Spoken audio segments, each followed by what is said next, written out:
Bab 1, Menuju Kota Raja. Cakrawala yang mulai merekah merah menjadi saksi pertempuran dua lingkaran kecil itu. Empu Gemana melontarkan ujung lainnya, senjatanya dari balik punggungnya, mengarah wajah Bondan yang hanya berjarak kurang dari 1 jengkal di depannya. Bondan tidak menyangka akan ada serangan maut itu.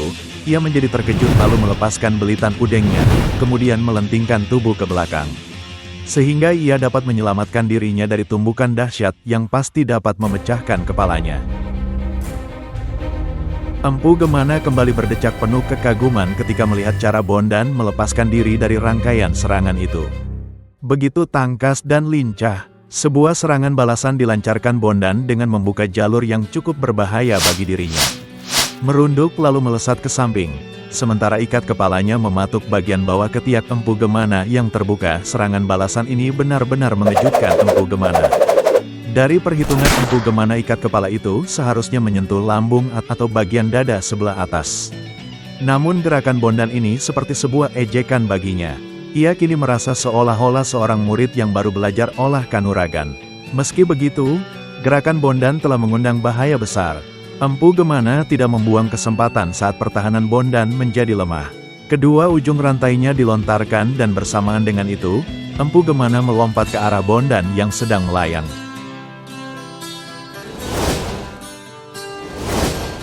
Bondan merasakan deru angin memburunya.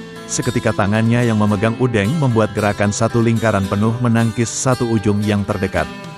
Tangan kirinya segera mencabut keris yang terselip di pinggang dan dibenturkan pada ujung yang lain. Empu Gemana kemudian meloncat ke samping dan tiba-tiba ia mengerakkan tangannya. Ujung senjatanya bergetar hebat dan dengan sangat cepat menyambar Bondan. Kali ini Bondan terkejut melihat ujung senjata yang telah meluncur ke matanya. Cepat ia menghindar sambil merendahkan tubuh. Bidikan senjata Empu Gemana memang gagal menembus pertahanan Bondan, namun dentuman terdengar persis di atas kepala Bondan. Suara ledakan yang menggetarkan gendang telinga. Namun, begitu ia mendapatkan keseimbangan, Bondan segera menyusupkan kerisnya ke dalam pertahanan lawannya. Tangan Bondan menjulur cepat menuju jantung Empu Gemana. Empu Gemana sekali lagi terkesiap dengan serangan balik dari Bondan. Tetapi pengalaman Empu Gemana cukup membantu untuk menghadapi berbagai kemungkinan yang terjadi dalam perkelahian. Sambil menggeser selangkah ke samping, ia melepaskan satu tendangan ke lambung Bondan. Agaknya Bondan seperti sengaja menerima tendangan itu dengan siku kanannya.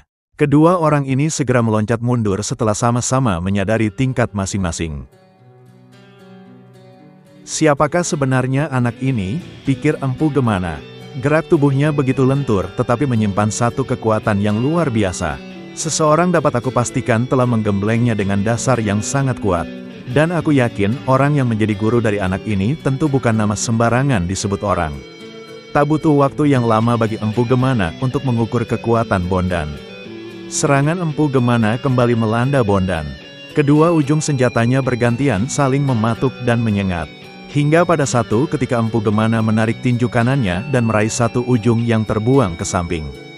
Dalam keadaan melayang, ia dengan cepat dan penuh tenaga, melontarkan ujung itu tepat ke arah jantung Bondan.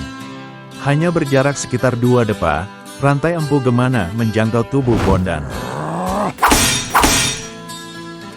Bondan menahan satu ujung dengan keris yang diselipkannya ke lubang besi rantai Empu Gemana. Pada salah satu sisi tanah lapang itu, pertarungan Ken Banawa dengan Prana Sampar sudah berlangsung dalam beberapa jurus. Pertarungan antara keduanya terlihat imbang. Bersenjatakan keris yang ia peroleh dari pemberian seorang pertapa di lereng Gunung Wilis, Sampar memutar senjatanya mengurung Ken Banawa. Kerisnya berputar-putar dahsyat memburu Ken Banawa. Sekalipun begitu, Ken Banawa belum merasakan puncak dari kemampuan Prana Sampar. Namun karena sebuah keinginan untuk lekas menyelesaikan pertarungan ini, Ken Banawa pun mencoba keluar dari tekanan keris Prana Sampar. Perlahan Ken Banawa meningkatkan serangannya. Setiap ayunan pedangnya selalu dapat memotong pergerakan keris Prana Sampar. Pedang tipisnya bergetar hebat dan mulai menyusup ke celah pertahanan Prana Sampar. Ayunan pedang Ken Banawa mulai menguasai lawannya. Prana Sampar semakin lama semakin terdesak. Dengan segenap kemampuan yang ada dalam dirinya, ia masih berusaha untuk memberi perlawanan keras. Namun begitu Ken Banawa mampu memaksa menembus pertahanan Prana Sampar. Menyerahlah, Ken Banawa tegas memberi perintah menyerah. Persetan, Prana Sampar semakin garang memutar kerisnya. Mengayunkannya, menebas datar merobek lambung Ken Banawa. Namun usahanya itu seolah menemui dinding besi yang sedemikian tebal. Sebuah serangan beruntun dan menderu-deru saling berganti dengan kaki yang berputar cepat. Dalam sebuah peluang, tendangan Ken Banawa nyaris mengenai lutut Sampar. Rasa Sampar gesit menghindar meski ia sedikit terhuyung mundur. Dan ketika Sampar belum mengembalikan keseimbangan, Ken Banawa menyusulnya dengan satu tebasan pedang. Membenturkan keris adalah jalan keluar bagi Sampar agar berhasil menahan pedang Ken Banawa yang kurang sejengkal lagi akan mencapai lehernya. Hantaman pedang yang begitu kuat mampu membuat tubuh Sampar sedikit condong ke kiri, yang kemudian disusulkan tendangan yang sangat cepat dari Ken Banawa. Terdengar keluhan tertahan ketika kaki Ken Banawa berhasil menyentuh bahu lawannya dan sanggup menggoyahkan kuda-kudanya. Sampar dengan lutut kiri yang menyentuh tanah lantas melemparkan senjata rahasia ke arah selangkangan Ken Banawa. Ken Banawa dapat melihat arah pergerakan bahu kanan Sampar, maka ia segera membuang badan ke kanan. Lalu dengan kecepatan mengagumkan ia melompati bagian atas Sampar. Ken Banawa mendapat kesempatan untuk menusukkan pedang pada ubun-ubun Sampar. Sekalipun kepala Sampar lolos dari tikaman, namun bahunya tergores agak dalam oleh tusukan pedang. Pertarungan yang tidak seimbang ini tampaknya akan mudah diakhiri oleh Ken Banawa.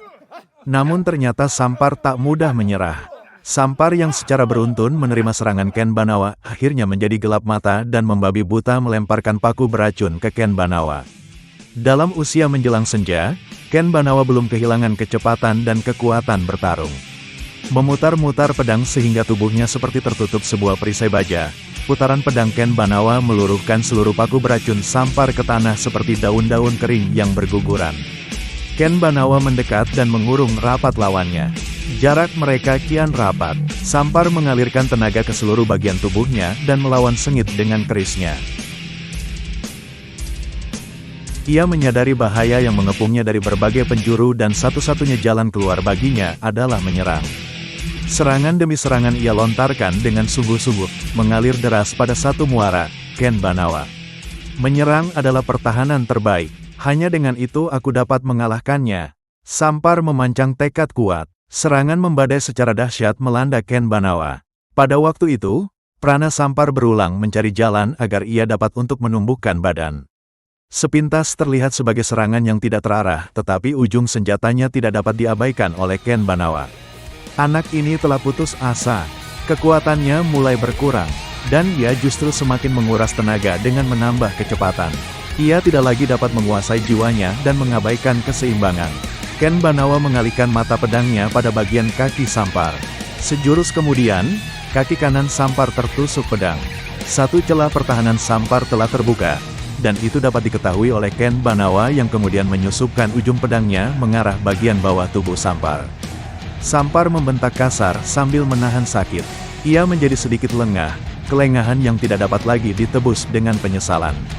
Ken Banawa memutar tubuhnya seraya mengarahkan pedang ke bagian bawah leher Sampar. Ujung pedangnya berhasil menusuk pangkal leher Prana Sampar. Suara tercekat keluar dari kerongkongan Prana Sampar.